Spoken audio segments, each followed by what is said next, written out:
Gents, ngayon nga dumating na yung binili ko sa Mercado Libre. Ito yung una kong nabili, ang mahabang stapler. Ito ay para sa aking gagawin na mga color book at saka mga notebook at saka ano-ano pa. At meron naman tayo ditong scoreboard para mabilis matupi yung mga tutupiin na mga papel. At ito naman ang tawag nito, ano pa tawag nito? Cutter, paper cutter. Ang tawag dito sa Brazil is guillotina.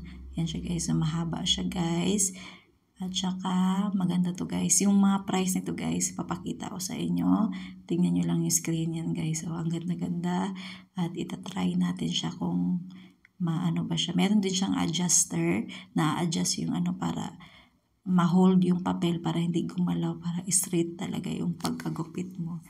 Yan guys, mura lang sa online store bumili kaysa sa physical store. Bumili din ako nitong adhesive paper para sa mga sticker ko. Thank you for watching. Bye!